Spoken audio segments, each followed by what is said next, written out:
नमस्कार दोस्तों, स्वागत है आपका मेरे यूट्यूब चैनल पर। आज के वीडियो में मैं आज की टॉप 5 टेक न्यूज बताने वाला हूं, तो इस वीडियो को आखिर तक जरूर देखें। तो चलिए बिना टाइम वेस्ट करें इस वीडियो को शुरू करते हैं। सबसे पहले न्यूज है गूगल की।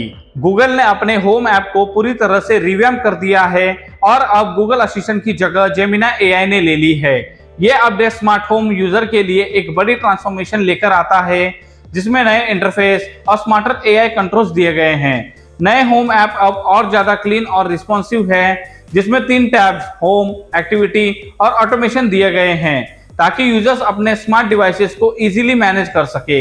जेमिनी के इंटीग्रेशन के बाद ऐप अब और नेचुरल कन्वर्सेशन सपोर्ट करता है, जिससे यूजर अपने डिवाइसेस के साथ रियल टाइम में बैक एंड फोर्थ बात कर सकते हैं और रिप्लाई टाइम और कॉन्टेक्स्ट के हिसाब से मिलते हैं। इस अपडेट के साथ जेमिनी एआई कैमरास के लिए भी एडवांस फीचर ला रहा है, जैसे मोशन, पर्सन और पैकेट डिटेक्शन के अलर्ट्स। साथ ही होम ब्रीफ फीचर जो इंपॉर्टेंट कैमरा इवेंट का समरी देता है। ऑटोमेशन भी अब और आसान हो गई है।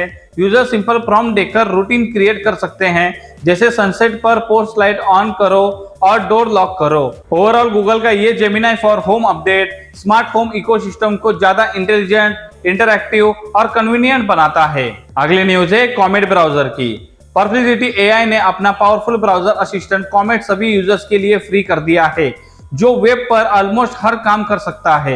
ये एआई असिस्टेंट वेब पेजेस पर टास्क परफॉर्म कर सकता है, टैब्स अरेंज कर सकता है, ऑनलाइन शॉपिंग कर सकता है और फ्लाइट बुकिंग तक हैंडल कर सकता है और किसी भी वेब पेज का इंस्टेंट समरी दे सकता है। परप्लेक्सिटी के सीईओ अरविंद श्रीनिवास का कहना है कि कॉमेट प्रोडक्टिविटी बढ़ाने में गेम चेंजर साबित होगा, जिससे यूजर्स बिना एक्स्ट्रा मैन पावर के ज्यादा काम कर सकेंगे। उन्होंने बताया कि एक इंडिविजुअल के लिए कॉमेट का एनुअल प्रोडक्टिविटी वैल्यू लगभग $10,000 तक हो सकता है, क्योंकि ये रिपीटेटिव और टाइम कंज्यूमिंग टास्क को ऑटोमेट कर देता है। श्रीनिवास का मानना है कि अगर एआई टूल जैसे कॉमेट ग्लोबली अडॉप्ट हुए तो वर्ल्ड इकोनॉमी में बड़ा बूस्ट आ सकता है। उन्होंने एस्टिमेट किया है कि अगर डिजिटल नॉलेज वर्क में 20% तक प्रोडक्टिविटी इंक्रीज होती है तो ग्लोबल जीडीपी में 5 ट्रिलियन का एडिशन हो सकता है। पहले कॉमेट सिर्फ परप्लेक्सिटी मैक्स सब्सक्राइबर के लिए अवेलेबल था, लेकिन मैसिव डिमांड के बाद कंपनी ने इसे सबके लिए फ्री कर दिया, सबसे पहले इंडिया में। हालांकि सीईओ ने यह भी कहा है कि कॉमेट से कंपनीज को हायरिंग कम करनी पड़ सकती है, लेकिन उन्होंने डायरेक्टली जॉब लॉसेस पर कोई कमेंट नहीं दिया। अगली न्यूज है iQOO की। iQOO अपनी नियो सीरीज को एक्सपांड करने वाला है और iQOO Neo 11 जल्दी ही लॉन्च हो सकता है। साथ ही iQOO 15 के साथ लीक्स के हिसाब से Neo 11 में 6.8 इंच का फ्लैट 2K OLED डिस्प्ले होगा और डिस्प्ले के अंदर अल्ट्रासोनिक फिंगरप्रिंट सेंसर मिलेगा।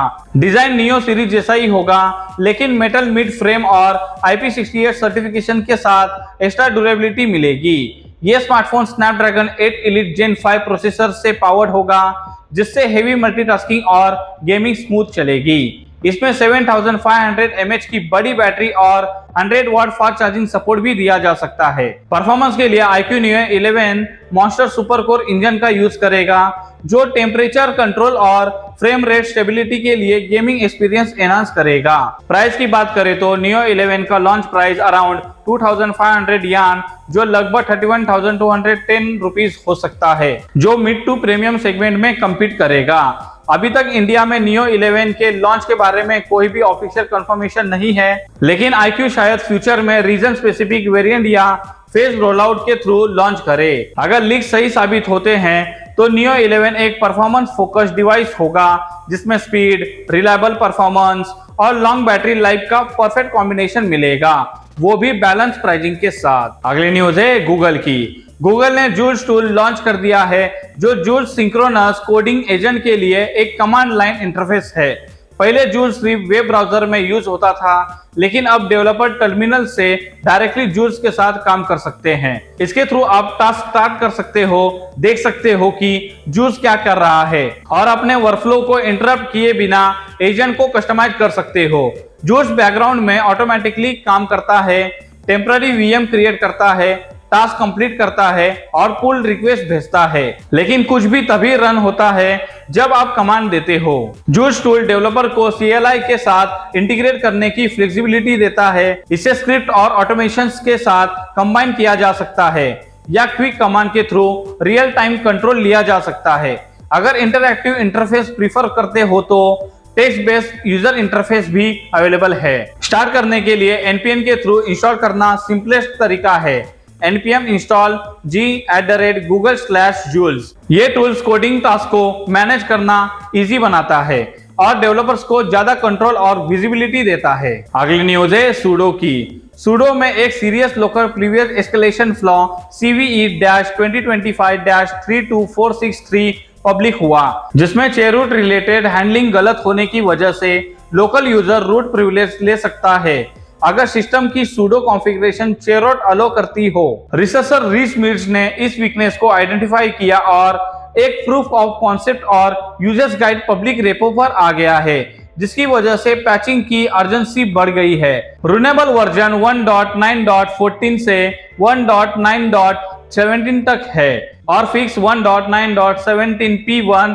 और उसके बाद वाले रिलीज में अवेलेबल है। लेगेसी रिलीज जो 1.9.14 से पहले के हैं उसमें चेरोट फीचर मौजूद नहीं था, इसलिए वो अफेक्ट नहीं है। इशू तब ज्यादा खतरनाक हो जाता है जब किसी सिस्टम पर लोकल अकाउंट को चेरोट एनेबल सूडो एक्सेस मिलता है, क्योंकि फिर एक लोकल कॉम्प्रोमाइज पूरे सिस्टम टेक ओवर में बदल सकते हैं। सबसे सीधा और जरूरी स्टेप है अफेक्टेड होस्ट को तुरंत 1.9.17 P1 या न्यूअर पर अपग्रेड करना। अगर अपग्रेड अभी तुरंत पॉसिबल ना हो तो सूडो पॉलिसीज को टाइटन करो, चेरूट यूज डिनाई करो या बहुत ही स्ट्रिक्ट रेस्ट्रिक्शन लगा दो और लिस्ट प्रिविलेज प्रिंसिपल फॉलो करो। एक्स्ट्रा हार्डनिंग जैसे एसी लिनक्स या ऐप आर्मर रूल्स लगाना मददगार रहेगा, क्योंकि ये सूडो के अब्यूज पाथ को कंटेन कर सकता है। डिटेक्शन के लिए एडमिन को अनयूजुअल सूडो इन्वोकेशन जो चेरूट या अजीब वर्किंग डायरेक्टरीज रेफरेंस करते हैं मॉनिटर करना चाहिए और नॉन स्टैंडर्ड प्रोसेसेस से यूआईडी चेंज होने जैसे